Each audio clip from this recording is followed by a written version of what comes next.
nekk moo di barricage yi nga xam ni itam peut-être wala kon sàcc gi nga xam ni itam dafay daal di amani ak aussi ay chèques yoo xam ni itam da nga ko daal di sàcc donc nag trésor public révélation explosive d'un prisonnier sur les chèques volés en tout cas si ces affirmations sont vraies la DIC de division des investigations criminelles war na remercier ki nga xam ne mu di Mansour Kane suñu sukkandikoo si Kéwoulo donc nag mu nekk contrôleur du trésor envoyé en prison dans le cadre de l'affaire des chèques volés au trésor semble avoir mis les enquêteurs sur la piste des personnes au centre des opérations frauduleuses.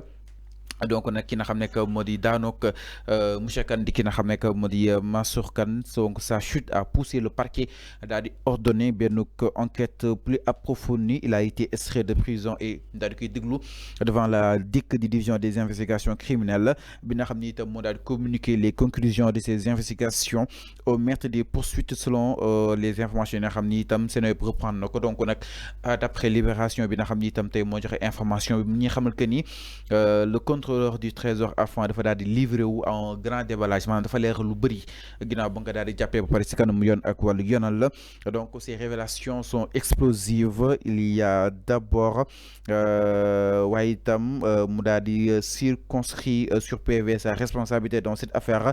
Je ne reconnais que les deux chèques que j'avais remis à Ahmed Tidiane Nam et Ramatoulaye Fall, objet de mon mandat de dépôt lors de mon arrestation. J'avais reconnu que j'avais fait j'ai expliqué mon mode opératoire et je maintiens ma position.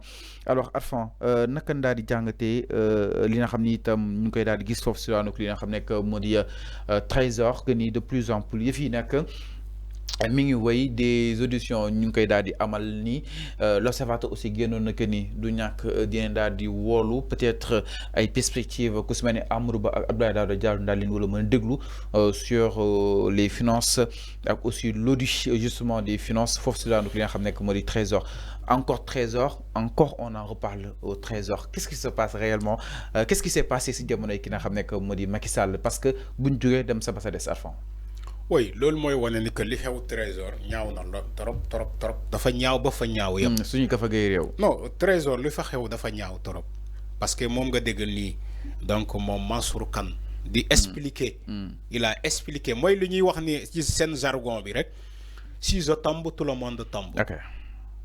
Dans un conglomérat de bandits, si le chef de bandit est arrêté, tout le monde va tomber, toute l'équipe va tomber. Mais moo tax Kéwoulo bind loolu. Si Mansour Kane tombe, tout le monde va tomber, toute l'équipe va tomber. Parce qu'il va décider de coopérer avec la justice.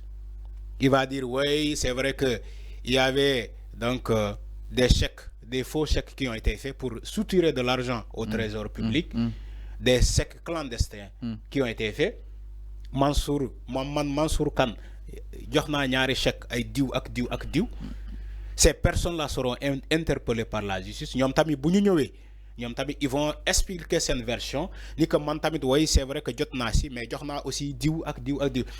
Au fur et à mesure ñuy arrêté ay nit au fur et à mesure dañuy am ay révélations yu bees au fur et à mesure dañuy continuer di am ay informations yu bees ci au niveau du trésor parce que lu fa xew c'est un scandale. ñaawteef la dañu ne sàcc yi fa nekkoon parce que ay sàcc lañu.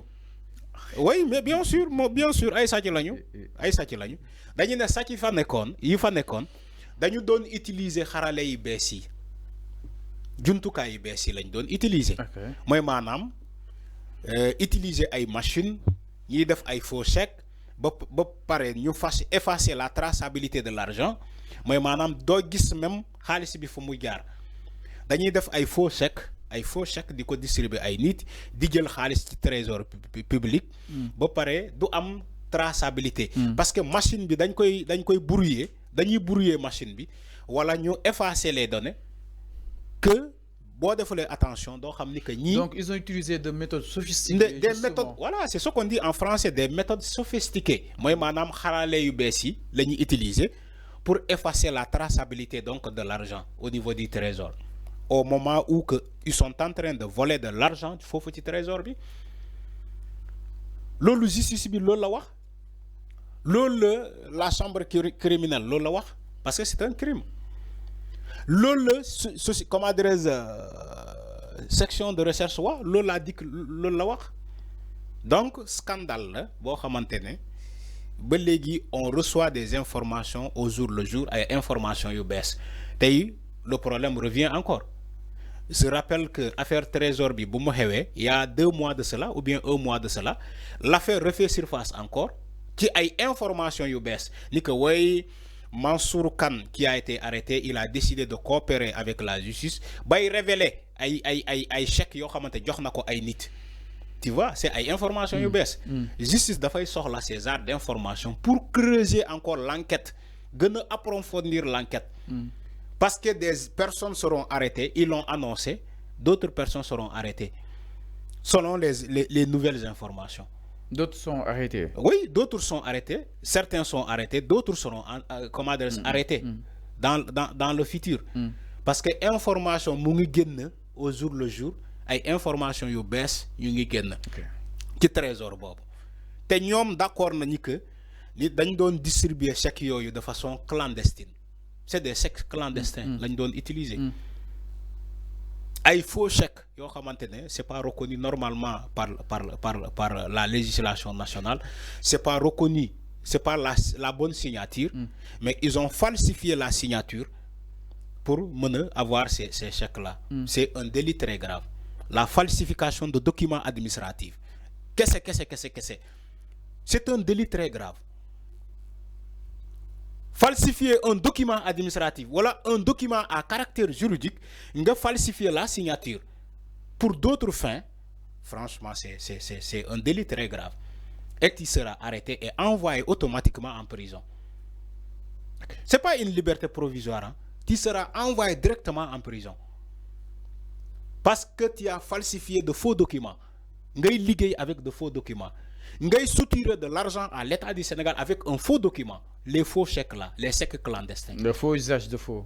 Bien sûr. Faux et usage de faux. Falsification de signature d'autrui. Lolu mo am.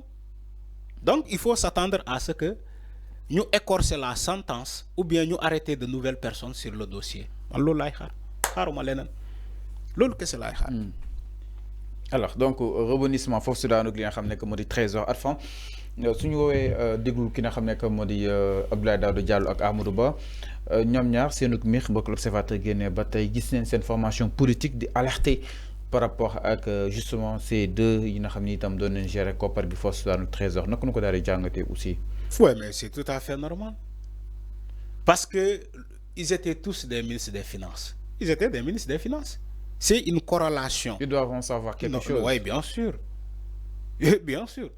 Le ministre des Finances, de l'économie et des Finances, mais il gère, moi il gère Gafaga. Bala ngay wax trésor public, mais c'est le ministre là.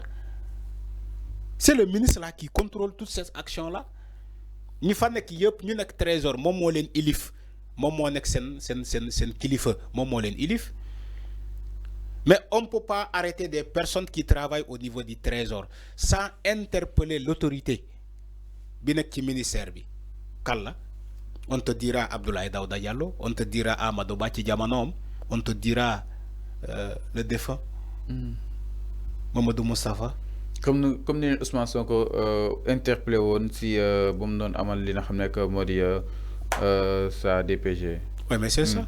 Il a interpellé tous ces ministres des Finances, de l'économie et des non, finances. sont face à face avec la presse. Mais c'est ce que j'ai dit. Mais il l'a renouvelé encore une fois à l'Assemblée nationale. Il l'a renouvelé encore à l'Assemblée nationale. Comme débat, il y a un Pape Malick Ndour. Non, il faut arrêter. Je n'aime pas ce débat-là. Tu me parles de Pape Malick Ndour. Alors, Arfan, nous sommes directement sur bien point B. Justement, comme nous avons fait le dessiner Arfan. C'est bien point du côté de la régie exactement.